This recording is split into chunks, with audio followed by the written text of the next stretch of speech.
Hello, je suis Léna, passionnée de bien-être, mieux vivre et spiritualité. J'ai créé ce podcast pour faire connaître au plus grand nombre des méthodes alternatives pour aller mieux, que ce soit physiquement ou mentalement. Quel que soit votre problème, quelles que soient vos croyances, restons ouverts, restons curieux et testons. Bonjour à tous. Salut tout le monde. Alors, je vais essayer de me concentrer parce que j'ai trop mal au bide hier, j'ai trop mangé. Je suis dans le mal total. Donc, je vais essayer de faire bosser tous mes petits neurones qui restent là parce que tout mon sang est dans mon bide et dans mon foie là. Mayday. C'est de faire changer les idées. Voilà, exactement. Donc, aujourd'hui, avec ce qui s'est passé, on s'est dit que ce serait intéressant de faire un sujet un petit peu écolo et de répertorier tous les efforts qu'on peut faire chacun pour avoir un impact écologique plus important. Avec ce qui s'est passé les 2 derniers mois. Pas avec ce qui s'est passé hier soir.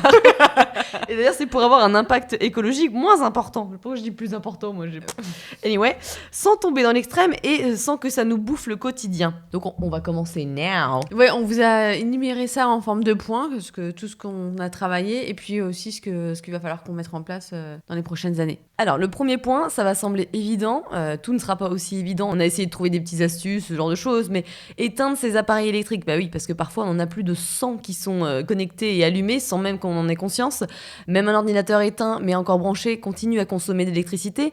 Pareil, un portable branché toute une nuit coupe la recharge quand il atteint 100%. Et on fait tous à peu près ça, hein, en vrai. Ouais, des fois, mon portable, il est à 80% et je le recharge quand même pour qu'il soit à 100%. Et le problème, ça refait des petites recharges dès qu'il perd de la batterie jusqu'au matin. Donc, c'est pas top, quoi. Ouais, maintenant, moi, je le branche 2 heures, et puis après, même s'il est pas à 100%, je me dis, tant pis, c'est pas grave, je le rebrancherai un peu le lendemain matin. What a woman. Oh, t'as vu. I love C'est you. un effort surhumain quand même. Et le mode veille aussi. Le mode veille, c'est un mode trompeur. On croit avoir éteint l'appareil alors que c'est pas le cas en fait. Ouais. Certes, le mode veille, ça consomme moins aujourd'hui qu'auparavant. Par exemple, l'écran d'un téléviseur en veille consomme moins d'1 watt, ce qui représente presque rien sur la facture d'électricité. Mais quand tu ramènes à la consommation annuelle totale, Et à tout le monde.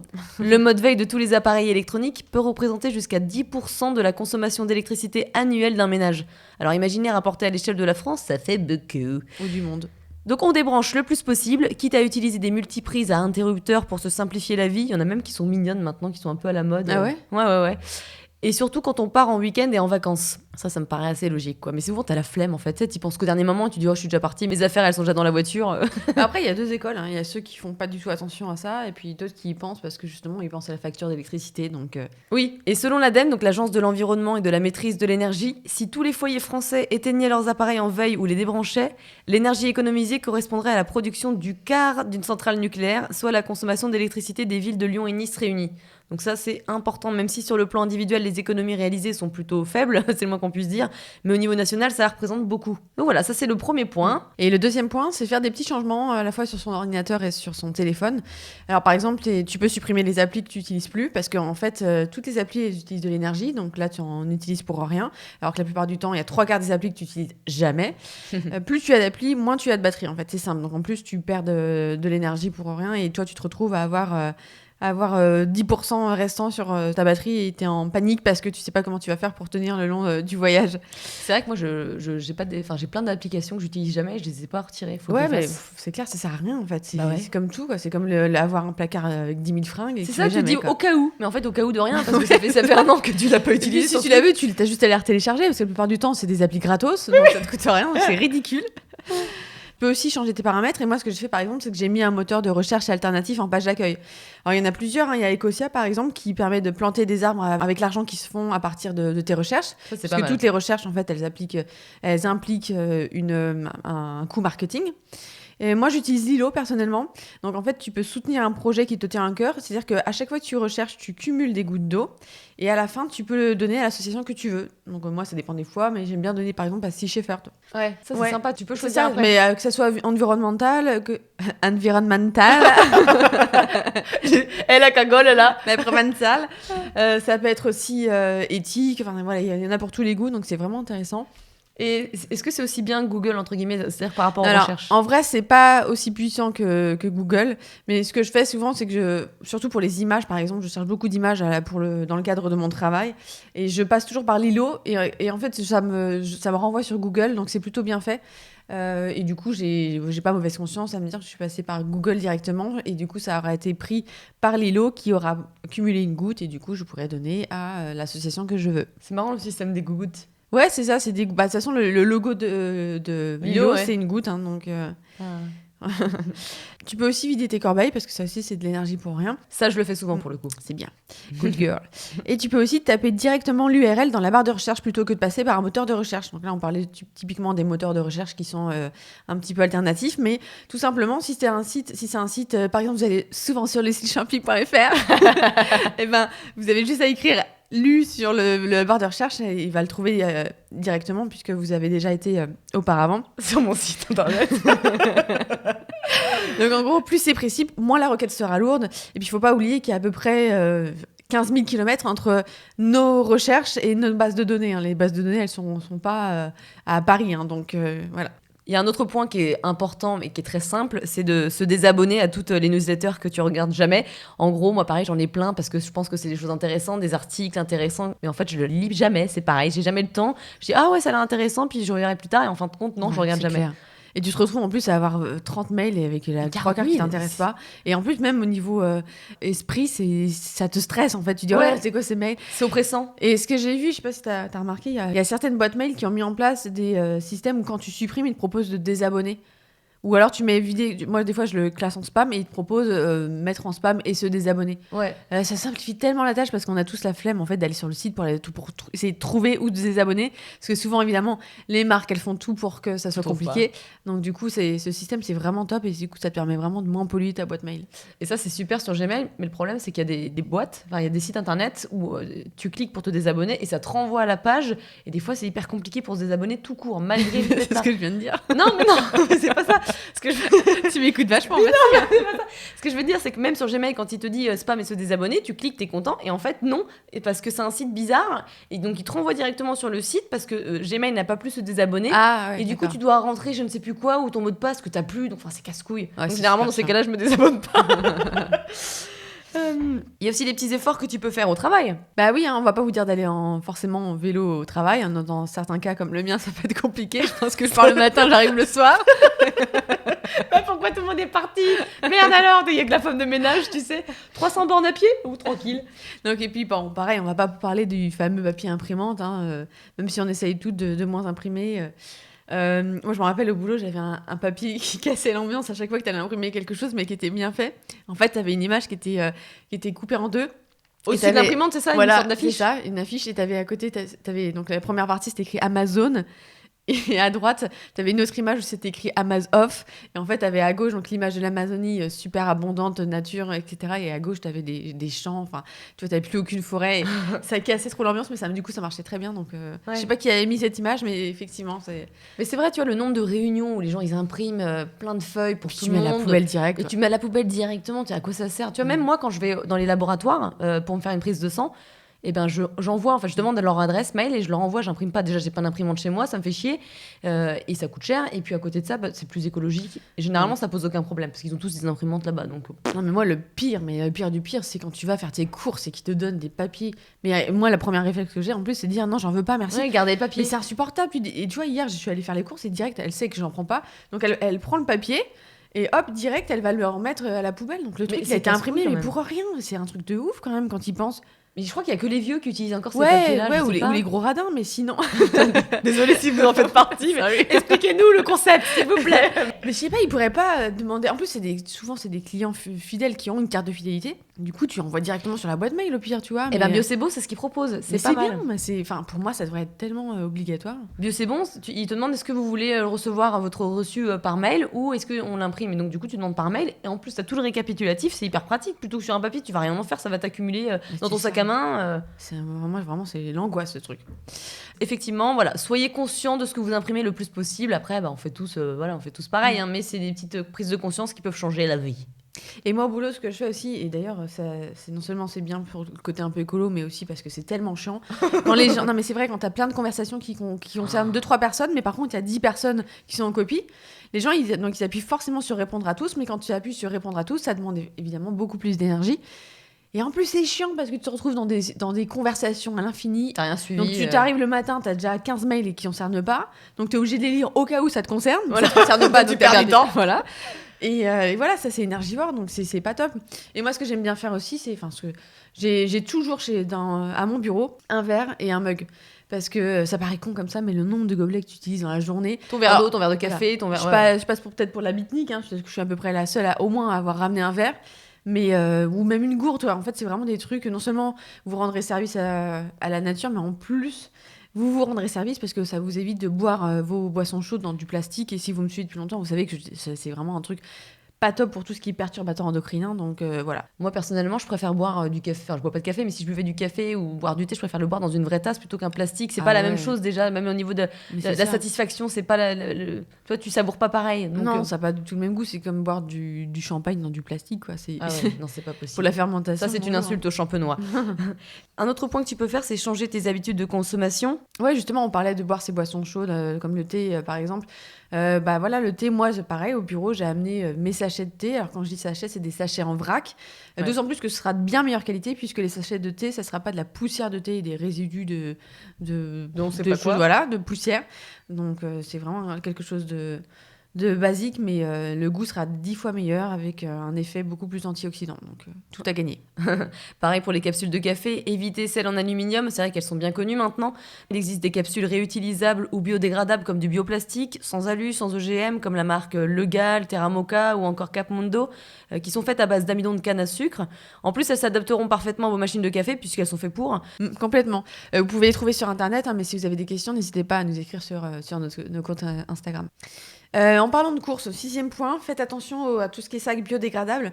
Parce qu'en fait, on a tendance à penser que c'est biodégradable, c'est top, mais le truc, c'est qu'il ne faut pas oublier que c'est des sachets plastiques. Donc certes, c'est biodégradable, mais ça va être des nanoparticules de plastique qui vont se répandre un peu partout sur le sol. Donc c'est pas forcément top. C'est mieux que rien, mais c'est... Voilà, c'est toujours des efforts. Hein. On n'est pas là du tout pour critiquer quoi que ce soit, mais voilà, ça va pas jusqu'à... C'est pas une démarche complètement anodine. Ouais, moi quand je vais en course, non seulement je prends mon tote bag, ça c'est connu maintenant, mais en plus j'amène des petits sacs de tissu pour légumes, j'avais commandé ça, au lieu d'utiliser du craft et surtout au lieu du plastique, et du coup c'est ça qui sont lavables, ils sont réutilisables pendant longtemps, faut juste penser à les remettre dans les cabas par exemple, comme ça t'es sûr de les avoir, et ben voilà, c'est tout con, mais je trouve ça super bien, ça évite d'utiliser à chaque fois du craft et puis de le jeter le craft, généralement on n'a pas trop besoin à part pour les légumes et encore. C'est mieux que rien, mais encore une fois c'est une histoire de palier, quoi. C'est vrai que ça demande juste un petit peu d'organisation, faut penser on va se dire, tiens, je vais en course, il faut absolument que je prenne mon tote bag. Et dans mon tote bag, j'aurais laissé mes sacs à légumes comme ça. Voilà, j'ai plus à y penser. C'est ça, c'est une habitude à prendre, c'est vraiment simple. Faut juste avoir la motivation de commander ça, de commander les petits sacs, tu vois. Généralement, c'est ça, c'est et une fois que tu l'as acheté, c'est ça, c'est déjà, t'as fait la part de ton travail, la moitié. Ouais. Ensuite, en parlant de légumes, justement, un point sur lequel on travaille beaucoup avec Léna, c'est le gaspillage alimentaire. Bah oui, parce que déjà, tu perds de l'argent, et en plus, c'est du CO2 dépensé pour rien. Ouais, c'est ça. Donc évidemment, la solution number one, c'est l'organisation. Encore une fois, on parlait des tote bags et des sacs de légumes, mais c'est également la même chose avec le cas du meal prep. Alors, faut pas non plus avoir honte d'acheter du congelé parce que ça dépanne vraiment. Au contraire, ils nous permettent de consommer des légumes français qui sont pas de saison. 3, justement parce qu'ils sont français et qu'ils viennent de loin, ils ont gardé tous leurs micronutriments. Donc c'est quand même. Ne parle pas de nourriture, ça me dégoûte. Plus jamais. Moi, j'ai aussi investi c'est plutôt mon mec qui avait pris l'initiative, c'est facile de dire ça. On a investi tous les deux dans un lombricomposteur. Quand on dit investi, c'est pas financièrement, parce que en fait, dans certaines villes, ils font des formations gratuites qui permettent de savoir comment ça se passe, comment nourrir tes petits vers, et tu repars avec ton kit. Ça, c'est top. Hein. Et t'as rien à payer, donc il y a différentes tailles, c'est assez pratique. Il y en a, si t'as un petit appartement, tu peux acheter un tout petit lombricomposteur. Nous, on a pris le format familial parce que je crois qu'on bouffe beaucoup de légumes. Mais tu sais, il devrait aussi récolter, c'est un truc con, mais franchement, moi, le nombre de fois, comme je mange beaucoup de légumes et de fruits, moi, j'en ai pas un lombricomposteur. J'aimerais bien au moins donner cette bonne matière à quelqu'un. Tu vois, il devrait faire des sortes de récoltes, tu sais, comme le facteur qui vient tous les jours. Tu sais, il y a aussi des lombricomposteurs pour genre une résidence d'immeuble, tu vois, c'est des initiatives. Mais malheureusement, c'est encore. C'est trop rare. Voilà. Ouais. Bon, je pense que ça viendra, mais effectivement, tu vois, ça m'embête de mettre ça à la poubelle avec des pots de yaourt, des choses comme ça. C'est triste, quoi, franchement. Bah oui, parce que c'est super. C'est de la vraie matière qui servirait à quelque chose. Donc, Bah oui, ça transforme les déchets biodégradables en engrais naturels par des vers, quoi. C'est quand même pratique pour arroser ces plantes parce que du coup, ça va, si tu le dilues avec de l'eau, ça va permettre aux plantes d'avoir tout ce qu'il faut pour pousser encore mieux. Donc, juste le béaba, quoi. Et dans notre cuisine, on a aussi réduit à mort tout ce qui était film plastique, évidemment. Donc aussi tout ce qui est tupperware en plastique, l'aluminium, et on a plein d'alternatives sympas à vous donner. Ouais, au lieu d'acheter des sacs de congélation, alors déjà il y a aussi des sacs de congélation qui sont un peu mieux pour l'environnement entre guillemets, c'est-à-dire qu'ils sont composés avec par exemple de l'amidon de je ne sais quoi. Ouais, j'en avais acheté. D'accord. Mais on a encore mieux, on a ce qu'on appelle des stasher bags. Ouais, j'adore. Ce sont des sacs en silicone réutilisables et a priori ils libèrent pas de substances nocives pour la santé sur les aliments qui sont conservés ou réchauffés. Et puis ce récipient il est réutilisable, donc moi je l'emmène partout, on peut y mettre. Moi j'adore l'utiliser pour congeler mes bananes par exemple et pour se faire des. Non, me parle pas de... Hier, on s'est fait une glace à la banane en dessert, Elena. Wrong. C'est pas passé. Après l'apéro, le repas, c'est plus jamais, never. Bon, en tout cas, c'est très bien pour congeler ses bananes au lieu de prendre un sac plastique. Ça se lave très bien en plus. Hein. Sinon, moi, j'aime bien aussi l'utiliser pour amener des snacks quand je suis dans le train, parce que je passe quand même un tiers de ma vie dans le TGV, hors période de confinement, bien sûr. Et on peut y mettre des noix, des fruits, et ça, vraiment, c'est super pratique. Il y en a de toutes les tailles, de toutes les couleurs, donc c'est vraiment, il y a des toutes mini, il y a des très grandes, donc c'est top. Oui, tu peux même emballer ta viande, tes légumes coupés, tu peux tout faire, ton fromage. Et justement, en parlant de légumes coupés ou fromage, tu as aussi tout ce qui est emballage alimentaire en cire d'abeille, par exemple. Alors moi, j'utilise la marque Bivrap, mais il y a plein d'autres marques qui existent. Et en fait, ça se présente comme un petit carré de toile cirée, en moins épais et un petit peu collant. Et vous pouvez l'utiliser pour recouvrir vos bols, pour vos tupperwares, ou pour mettre tout simplement une moitié de légumes, ou par exemple, si tu as utilisé une moitié d'avocat, ou si tu veux mettre un sandwich, tu vois, ça c'est vraiment pratique. Il y a aussi la Belle Abeille qui est pas mal comme marque française. Et moi, celle que je préfère et que j'utilise, c'est la marque COS. Pour les véganes. COSSE pour les véganes ou peu importe, mais pour ceux qui n'ont pas envie d'utiliser de la cire d'abeille. Et elle est top parce que c'est un emballage réutilisable en cire végétale. Ils ont même lancé leur éponge en coton bio réutilisable. Ça, faut que je l'achète. Je trouve que c'est pas mal plutôt que d'acheter 40 000 éponges. Ça, faut que je le fasse, faut que je l'achète. En parlant d'alternatives en plastique, les Namoun, on fait aussi attention aux ustensiles qu'on amène en vacances ou pendant nos trajets. À chaque fois, on arrive, on est comme des tortues. Non, mais nous, en fait, c'est marrant parce que dans nos valises, il y a la moitié en bouffe et en ustensiles de cuisine. On emmène notre vie, quoi. Non, mais c'est fou, quoi. Ouais. Ah là là. Et donc, du coup, quand justement on part en vacances ou pendant nos trajets, alors évidemment, ça nous arrive de prendre de temps en temps un café latte dans une le Starbucks. Non, on va peut-être pas citer. Le Starbucks. On veut vous faire complexer, c'est vraiment super important de comprendre qu'on cherche pas la perfection, mais si tout le monde faisait un petit effort, ça aurait vraiment des répercussions importantes puisqu'on est plus de 8 milliards. Donc, ce qui est pas mal dans ces chaînes, mine de rien, c'est que tu peux amener ton mug. Ouais. Même pour ta tasse de café, tu t'achètes ton petit truc, hop, tu vois. Après, je pense qu'en vrai, il y a encore beaucoup de gens qui le font pas. Bah oui, mais c'est pour ça que je le dis. Alors j'avais vu qu'il y avait des gourdes qui existaient. Alors j'ai pas testé parce que je les ai trouvées, elles étaient en plastique, donc je suis pas très fan du plastique. Mais par contre, le côté intéressant, c'est que c'était des mugs qui étaient pliables. Donc pour les gens qui sont un peu fainéants ou le côté ça prend de la place, etc. Une fois que j'ai utilisé, c'est chiant. Je trouvais ça intéressant parce que du coup, tu pouvais les plier. Puis après, tu les laves chez toi, mais du coup, ça prend moins de place et les gens, ils sont pas encombrés. Donc, je trouvais ça intéressant. C'est fait en silicone ? Non, c'était justement là, ce que j'avais vu, c'était en plastique. Donc, mais c'est une idée, j'espère que ça va se développer, tu vois, parce que je trouvais ça vraiment sympa. Alors, moi, évidemment, j'ai toujours une gourde dans mon sac. Hein. Alors, la mienne, c'est la collab entre M Skincare et BKR.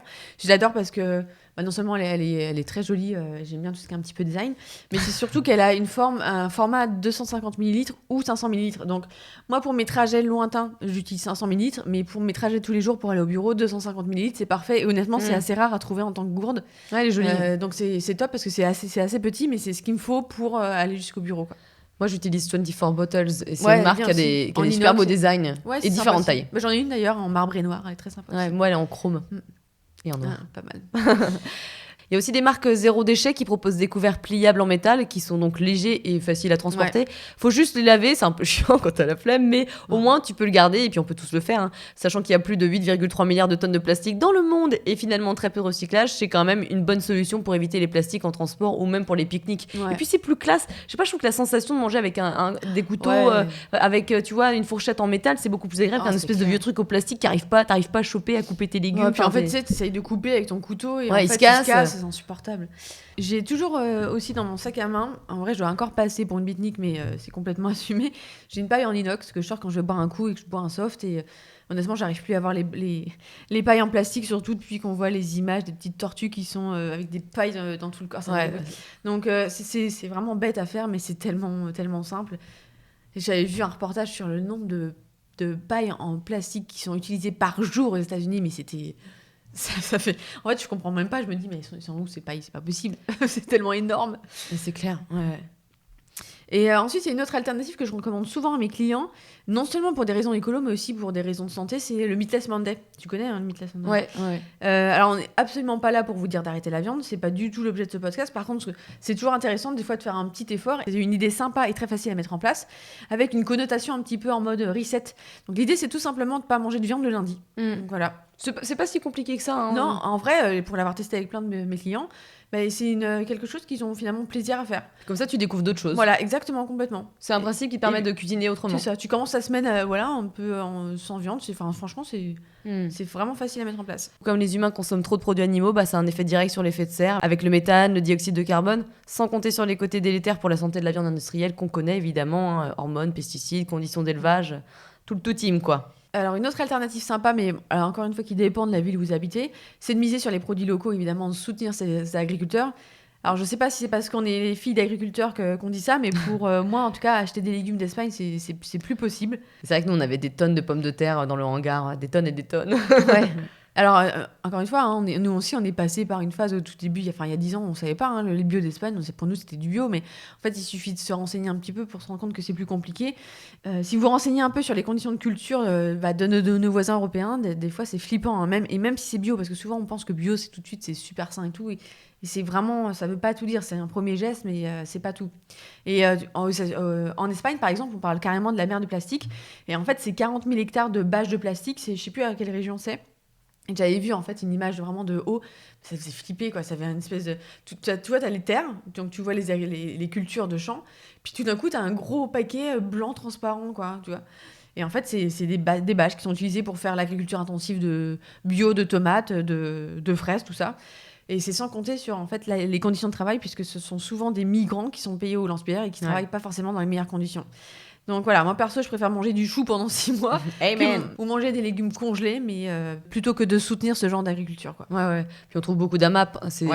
À Paris, il y a pas mal d'épiceries avec des produits du coin. Ouais, ça c'est un super avantage, parce que moi qui habite en province, c'est pas encore ça. Hein. Ah, puis surtout, t'avais plein de légumes différents, c'était trop bien. Ouais, en fait, tu découvres limite des légumes, quoi. C'est ça qui est ouf. Moi, quand j'habitais dans le 11e, j'en avais un juste à côté, c'était trop cool. Maintenant, je suis à Pantin et là, pour le coup, il n'y a pas encore de... Ouais, ça va arriver. Il y a d'autres initiatives.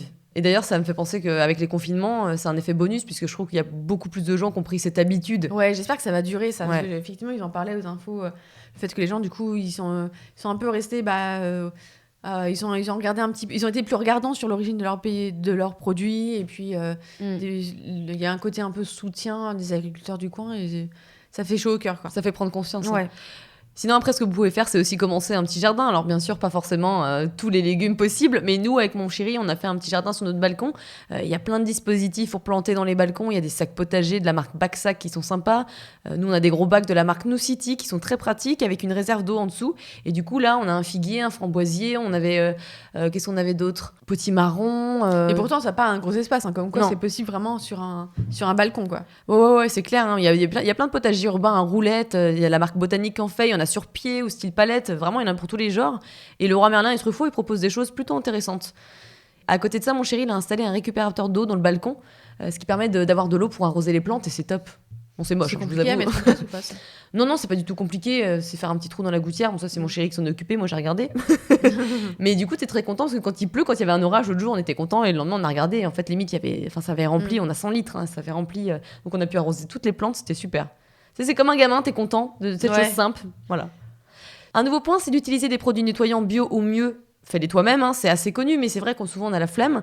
Les produits traditionnels sont très polluants pour les êtres humains et la planète, et puis il y a plein de perturbateurs endocriniens, vous commencez à connaître les conséquences que ça a sur notre santé. Quand on pense qu'on a grandi avec ces produits, c'est... Mais à fond, puis on se posait pas... D'un côté, tu vois, c'était cool parce que tu te faisais pas... T'étais pas stressé, en fait, tu te posais pas de questions, tu faisais confiance à la société. Non, mais après, encore une fois, c'est un juste milieu, c'est pas parce que de temps en temps, il va falloir utiliser un produit comme ça... Oui, mais une fois que t'as ouvert les yeux, je trouve que c'est quand même un peu plus difficile de... Ouais, je comprends, mais il faut pas non plus rentrer dans le stress total parce que tout d'un coup...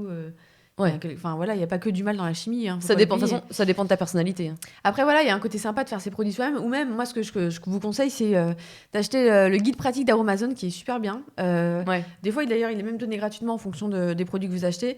Il est super facile d'accès parce que moi, les DIY, j'adore. Mais il faut vraiment que ça soit peu d'ingrédients parce que si c'est une liste à rallonge, c'est comme les recettes, moi, ça me gave. Et du coup, en fait, chez moi, j'ai du vinaigre blanc, j'ai du savon de Marseille, j'ai de l'acide citrique. Et avec rien qu'avec ces 3 produits, on peut faire pratiquement tout. Ouais, Pour ouais, nettoyer, c'est c'est clair. vraiment simple.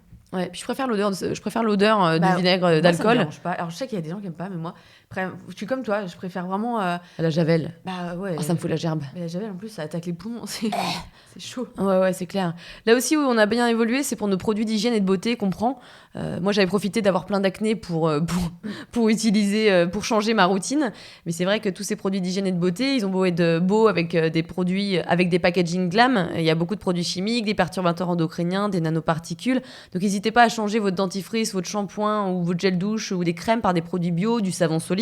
Ouais, et pas que du côté bio, parce qu'il faut penser aussi à l'emballage. Il faut aussi penser à l'emballage, c'est ça qui est le plus important. Moi, par exemple, je suis passée au savon solide et au shampoing solide. C'est marrant parce que quand j'étais petite, je trouvais ça. En fait, on voyait ça souvent chez les grands-parents. Et d'ailleurs, souvent, c'était une odeur un peu forte là. Ouais. Mais en fait, j'en suis vraiment revenue et je trouve ça vraiment non seulement pratique, économique. Et en fait, les odeurs, je trouve qu'elles sont un petit peu plus. Maintenant, il y a des parfums sympas. Elles sont plus sympas et souvent, il y a peu d'ingrédients, donc vraiment, tu sais ce que tu mets sur ta peau, c'est pas du SLS, quoi, tu vois. Donc, Ouais. Mais par contre, tu sais, hier, j'ai emprunté ton savon solide de douche. Ouais. Et c'est vrai qu'à chaque fois, c'est trop chiant, ça te glisse entre les mains. Et genre, j'ai dû me baisser 8 fois pour récupérer. Et c'est là où je pense à toutes les mamies qui se cassent la hanche en récupérant leur vieux savon. Ah non, moi, pour le coup, j'ai pas de problème. Mais, Dangerous. Et En tout cas, faut penser que les marques, elles ne sont pas parfaites, mais elles font tout un effort, en tout cas celles que l'on utilise. Moi, par exemple, je prends Lily Lolo, Pachamamaï pour les cheveux, c'est ce que j'utilise, c'est top. Oléascence, Sanoflore. Ouais, la plupart des plantes qu'ils utilisent, d'ailleurs, ils viennent du sud-est. Ouais. Et il y a aussi Michel et Vivien qu'on trouve facilement en bio. Donc non, il y a plein de choses maintenant. Franchement, les marques, elles sont de plus en plus conscientes de ça, c'est top. Et ce que j'aime bien avec Pachamamaï, c'est que leur shampoing solide, ça mousse. Alors qu'il y a plein de produits bio Ouais. qui moussent pas, tu mets la moitié du pot, c'est un peu chiant. Ah ouais, non, c'est pour ça, moi, je garde celui-là en shampoing. C'est vrai que sinon, t'as l'impression de ne pas avoir de te laver les cheveux. Et surtout moi qui ai les cheveux trop longs maintenant, je suis en mode réponse. C'est chiant. Rice quoi, bounce. franchement. Ne pas hésiter aussi à acheter des lingettes en tissu réutilisables pour se démaquiller plutôt que des disques en coton. Alors ça, perso, moi j'ai zéro parce que j'utilise plein de coton.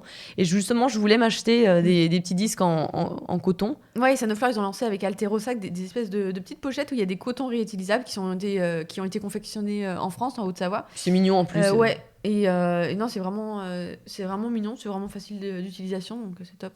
Ouais. Et tu peux prendre des brosses à dents aussi différentes. Ouais, alors moi, elle est en bambou, en plus, comme ça, elle est compostable. Mais maintenant, il y a des brosses aussi biodégradables, ou tout simplement, je crois qu'il y en a avec des embouts qui se jettent, tu sais. Donc c'est déjà mieux que rien, quoi. Ouais. Et un truc que j'adore, c'est acheter des culottes de règles. Personnellement, j'en avais marre, tu sais, d'utiliser soit des tampons, ça fait très longtemps que j'en utilise plus, soit des serviettes qui t'irritent un peu la chatoune.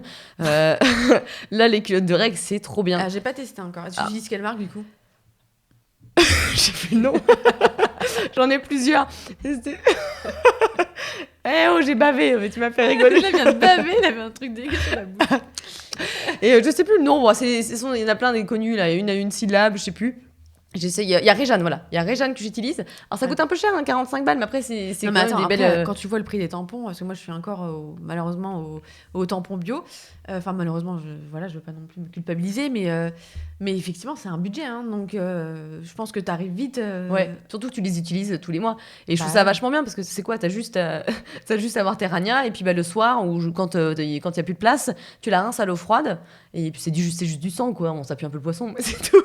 Et ensuite tu la mets à laver à 30 degrés. Et puis je vais faire comme si j'avais rien entendu. Ninu la prude. Passons au point suivant. Donc, attends, juste finir aussi les cups en silicone qui sont bien connus. Ça, ah ouais. Voilà. À défaut. Bon, j'ai jamais testé donc je peux pas. Moi ça rentrait pas, je sais pas, j'arrivais pas. J'ai plein de copines qui ont fait ça et qui sont très contentes de ça. Ouais, moi ça m'a pas plu. Moi j'adore. Non, moi ça me dit pas non plus. Mais chacun, voilà, comme quoi il y a plein de méthodes et que tout le monde peut trouver son truc. Ouais. Et donc le point suivant, justement, alors c'est là où avec Léna on a le plus d'efforts à faire. Comme on vous le dit, hein, le but c'est pas de culpabiliser avec ce podcast parce que nous aussi on a plein de choses encore à changer et en fait il faut choisir son combat. Je pense que c'est comme ça que ça fonctionne parce que encore une fois on est plein. Non mais c'est vrai, on est plein et si tu vois il y a des gens des fois tu te dis ah mais tu fais ci mais tu fais pas ça. C'est insupportable. Mais en fait c'est pas constructif. Voilà, mais c'était ridicule de penser comme ça. Dans ce cas-là tu fais rien du tout. Mais c'est quoi. ça en fait. Mais c'est-à-dire c'est généralement ce genre de personnes qui disent ça qui font rien. Donc. Ouais c'est ça, c'est parce qu'en fait ils ont mauvaise conscience. Mais voilà. Donc voilà, évidemment c'est le sujet des fringues. Alors maintenant ce qui est cool c'est qu'il y a quand même de plus en plus de marques assez sympas, c'est-à-dire qu'ils font des choses qui sont sont pas des trucs de hippie, qui sont assez jolis, un petit peu trendy, et qui sont justement dans une démarche complètement soit bio, soit locale, soit... Et par exemple, la marque Patine, que j'aime beaucoup, que je suis depuis ses débuts, et qui a développé maintenant ses produits. Alors évidemment, c'est des cotons bio, mais c'est pas fait partout, c'est pas fait que en France. Parce qu'à un moment, on peut pas tout trouver en France. Après, sinon, c'est un prix qui doit pas être abordable. Il faut penser aux contraintes que peuvent avoir ces marques. Et donc, je crois que les jeans, par exemple, qui viennent de lancer, il me semble que c'est fait en Euromède. Mais voilà, c'est fait où Euromède, tu sais, c'est tout ce qui est Espagne, enfin la côte d'accord. Méditerranée, quoi. Mais après, voilà, vous pouvez acheter des fringues donc made in France, mais c'est souvent très cher, comme on dit. Alors, si on n'a pas le budget, il reste le vintage. Moi, je suis pas une fan dans le vintage, mais je pense que tu peux trouver des trucs super. Ouais, moi, j'aime bien aussi, surtout pour les marques un petit peu haut de gamme, tout ce qui est Vinted et tout, c'est quand même vraiment pratique, en fait. Hein. Ouais, voilà. Et j'aime bien revendre aussi sur Vinted, parce que soit tu donnes, soit tu revends, mais si tu le laisses dans ta penderie pendant 1000 ans, ça sert à rien, franchement. Après, ce qui est bien tout court, c'est de toute façon d'acheter moins. Mais moi, j'avoue, j'ai des phases. J'ai des phases où j'achète pas, et puis une autre phase où je vais sur Asos, et puis on va aller se retrouver avec 20 articles. Bah, de toute façon, encore une fois, c'est compliqué d'être parfait, mais bon. Il y a un truc aussi, il faudrait que je fasse attention, c'est les matières. Tu vas trouver des matières plus éco-friendly, comme les fibres naturelles, donc du coton, du chanvre, du lin. Alors le lin, j'aime pas trop, Après, pour l'instant, il y a quand même de plus en plus de grosses marques qui font, je pense aux marques de sport notamment, qui font soit des collabs, soit des gammes un petit peu plus plastique recyclé, etc. Où après, il y a moi, justement, dans mon cadre de mon premier métier d'acheteuse, je cherche de plus en plus à développer le green market, et je me rends compte quand même, il y a de plus en plus de marques qui sont un petit peu là-dessus, quoi. Ouais. C'est cool, ça se développe. C'est encore un petit peu lent, mais faut être optimiste, quoi. Je pense que dans les prochaines années, ça va être vraiment un critère de choix pour les clients, quoi. Oui. Pour en tout cas une partie des gens, effectivement. Ouais. On peut aussi faire un autre effort, c'est d'éviter des grosses matières chimiques comme le nylon, le polyester ou l'élastane, qui sont des matières synthétiques et qui sont produites à base de pétrole. Moi, clairement, je vais te raconter un truc. Une fois, ça m'avait choquée, hein, c'était plusieurs années. J'étais allée dans une grande enseigne de fast fashion. J'avais essayé un pull et je suis rentrée, et puis voilà, je ne l'ai même pas acheté. Je suis rentrée chez moi et j'ai commencé à me gratter le cou. Et en fait, ça a commencé à me démanger, mais dans tout le dos et dans tout le bras. Et en fait, j'ai dû aller voir le médecin tellement c'était la première fois que ça m'arrivait. Et en fait, j'ai chopé un truc genre de l'urticaire, un truc comme ça. Tu vois, ça me dégoûte en fait d'y penser. C'est-à-dire que c'était tellement chimique ou autre que ça m'a fait des allergies, alors que moi, j'ai aucune allergie, j'ai aucun problème avec ça. Donc ça m'a fait un petit peu réfléchir, tu vois. Ouais, et c'est aussi ça qui fait que tu laves tes fringues quand tu viens de les acheter, quoi. Mais obligatoire. Au départ, je le faisais pas quand on était à teenager, on s'en foutait. Bah oui, tu quand vois. t'as 20 ans, tu penses pas forcément. Tu les mets direct, t'es trop content. Non, c'est vrai, hein, puis maintenant, mais c'est pas possible de porter un truc, tu sais pas d'où il est passé. Mais... Ouais, bah, hier soir, mon mec, il a acheté des caleçons et du coup, il voulait les mettre direct. J'ai dit non, tu les laves direct. Never. Va pas me filer ton urticaire de la bite. Bon, les champions, alors qu'est-ce qu'il nous reste à faire prochainement, à part changer un petit peu nos habitudes au niveau fringues? À côté de ça, c'est des petits trucs tout cons, mais tu sais, tu peux laver tes fringues avec de l'eau froide plutôt que de l'eau chaude. Moi, je le fais. Non, je suis au point suivant là. Je sais pas, on l'a pas dit. Et pareil, quand tu vas au pressing, demande au coco de pas te donner les cintres en métal qui sont pas recyclables. C'est tout bête, hein, mais comme ça, il pourra les utiliser pour autre chose. Ouais, en fait, effectivement, c'est tellement ridicule tout ce qu'on fait.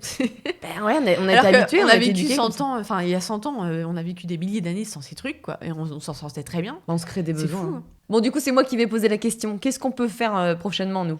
Alors, oui, donc évidemment, comme on est loin d'être parfaite, il y a encore plein de pistes d'amélioration. Ah bon? Alors, par exemple. Évidemment, comme je te disais, hein, la mode, faut qu'on essaye de trouver... de toute façon, c'est ce qu'on est en train de faire. Des fois, ça se fait en fait naturellement. C'est ça qui est marrant, c'est qu'il y a des choses où tu te dis, je vais pas pouvoir me passer. Puis au fait, au fur et à mesure du temps... Tu t'en fous. Ça devient naturel. Tu te dis, en fait, je rachète plus. Et puis, non, je prends plus. Et le confinement, il a pas mal aidé là-dessus. Tout le monde avait pu ses rendez-vous, avait pu ses habitudes de consommation. Et ça fait du bien, en fait. C'est là où tu te rends compte que c'est pas nécessaire, quoi. Là, tu vois, typiquement, il y a un truc que j'aimerais bien bosser. Moi, c'est arrêter d'utiliser du sopalin. Oui, mais tu sais que j'ai vu des sopalins en tissu l'autre jour, je cherchais justement. Et l'autre jour, je cherchais et j'ai trouvé des sopalins, donc c'est genre 6 tissus qui sont reliés entre eux. Et je trouvais ça vachement bien. Je me suis dit, tiens, c'est pas entre eux. Comme un essuie-tout, c'est-à-dire que tu le mets sur ton truc d'essuie-tout, tu sais, pour que ça tienne. Et en fait, c'est 6 tissus qui sont. Mais ça se tient comment tu fais avec pour les dégrafer? soit avec des scratchs, soit avec des petits boutons. Tout bête. Mais en fait, en vrai, au lieu de même. T'as pas besoin d'utiliser ça, tu prends des serviettes. Tu vois. Bah ouais, tu je me rappelle toujours d'un post, pourtant ça date d'il y a longtemps, et pourquoi pas Colline, ça fait longtemps qu'elle est là-dedans, et elle avait dit justement qu'elle chez elle n'utilisait plus ça. Et à chaque fois qu'il y avait une tâche ou autre, elle utilisait une serviette tout simplement. Ah ouais. En fait, c'est con, mais oui, mais bien sûr quoi. Mais pourquoi on n'y a pas pensé plus tard? Mais pourquoi dans les Jean-Pi? En plus, maintenant il y a des petits tissus qui sont très mignons. Tu peux acheter. T'es plus obligé de passer par des serviettes de grand-mère, tu sais, avec ton nom brodé dessus quoi. Ouais. Donc du coup, qu'est-ce qu'on va faire prochainement alors, à part ça? Et un petit truc qui est sympa, c'est qu'à Noël, il faudra qu'on essaye d'utiliser des tissus pour faire des emballages cadeaux. Tu sais, ça se fait, je crois que ça s'appelle furoshiki, c'est une technique japonaise. En plus, c'est super joli. Hein. Bah ouais, puis c'est zéro déchet. Tu regardes sur internet, il y a plein de tutos pour savoir comment les faire. Et du coup, tu prends plein de tissus différents et tu les mets et tu les récupères à la fin. Moi, je trouve ça top. Il y a un truc aussi que j'aimerais bien faire, c'est au niveau du make-up. Et ça se fait quand même de plus en plus souvent, même si c'est pas encore ça. Bon, alors moi, j'essaye d'utiliser. J'ai pas encore converti tout mon maquillage en bio, etc. parce que c'est compliqué de trouver les mêmes résultats. Mais ce que je remarque, c'est qu'il y a des marques que j'aime bien qui commencent à faire des systèmes de recharge, notamment en mascara, par exemple. Ah ouais, c'est bien ça. Tu vois, c'est... Attends, je vais te retrouver la marque. C'est... Non, je vais pas la retrouver. Bon, bref. Le suspense, c'était ah là là là. Mais je trouve ça top, tu vois. C'est des histoires de recharge à la fois pour tout ce qui est rouge à lèvres, pour tout ce qui est mascara, pour ce qui est eyeliner. Ouais. Et en fait, c'est tellement bien parce que le packaging, c'est tellement... Déjà, c'est la moitié du prix. Ouais. Et en plus, tout le monde y trouve son compte parce que, par exemple, moi, mon parfum, quand je le finis, bah, je ramène chez Sephora. T'as moins 20%. Ouais. Et donc, t'as ramené ton truc. Ça, il va être reconditionné. Et en plus de ça, toi, t'es gagnant puisque du coup, tu vas payer moins 20%. Bah oui, ça me rappelle, tu sais, les bouteilles en verre aussi. Pourquoi on les jette et du coup tout est cassé pour être recyclé? Au final, ça aurait été tellement bien de récupérer marque par marque. Moi, je trouvais ça mignon, tu sais, dans le temps, tu voyais ça, les gens, les laitiers qui venaient déposer le lait à la porte et tout. Oui, ouais. Et puis toi, tu redonnais tes anciennes bouteilles. En plus, je trouve ça sympa. Bah, en fait, il y a un côté chaleureux et humain qu'on a Mais plus c'est trop. ça, ouais. Tu te souviens, quand on était petites, il y avait Joseph qui venait. En fait, on habitait dans un village de 100 habitants. Et du coup, le mercredi, vendredi, t'avais le boucher qui passait dans son petit van où t'avais Joseph l'épicier. Et c'était trop sympa parce que tu parlais, lui, il nous donnait des fruits. C'est des bons souvenirs, Ouais. ça. Et je crois que justement, avec le confinement, eux, ils ont fait un peu plus de. Bah, ils ont eu plus d'argent, leurs affaires ont mieux tourné, puisque les gens avaient vraiment besoin d'eux. Bah, j'espère après que les gens vont justement se tourner vers des choses un petit peu différentes et un peu plus locales, ça serait cool. Mais c'est vrai que on manque un petit peu d'humanité. Des fois, ça fait juste du bien Ouais, de papoter avec le voisin, de se Ouais, regarder c'est dans le ça. blanc des yeux, un petit sourire. D'avoir une sorte de vraiment de. C'est là où le commerce de proximité prend tout son sens. Ouais. Toi qui habites à Paris, c'est un peu plus compliqué, hein. Ou alors faut avoir une vie de Bah, quartier, mais bon. Et encore à Pantin, il y a une vie de quartier. Moi, par exemple, avec Ouais. mes chiens, du coup, enfin, avec mon chien, j'aimerais bien qu'il y ait plusieurs chiens d'ailleurs. Tu vois, quand on promène nos chiens, on rencontre plein de gens. Et c'est vrai qu'il a fallu qu'on ait un chien pour rencontrer tous nos voisins. C'est un peu triste. Ouais, mais après, est-ce que tu as cette sensation avec les commerces? Parce que là, t'es un petit peu hors sujet. Oui, mais je sais pas, ça me faisait penser à ça. Bah oui, si, parce que à force, on les connaît. Il y a moins de monde. Ouais. Ouais. Oh, mais peut-être que ça va continuer à se faire, ça serait cool. Ouais. Merci Lucille Champy. Bah merci Léna Champy. Comme Bon, d'habitude, n'hésitez pas à faire un commentaire sur l'application de votre écoute, donc genre iTunes, de noter ou de nous dire ce que vous en avez pensé. Ouais, ou si vous avez des idées de sujets que vous aimeriez qu'on aborde, hein, pas de souci, avec plaisir. Voilà. Et À ben gros bientôt. bisous. Ciao. Salut.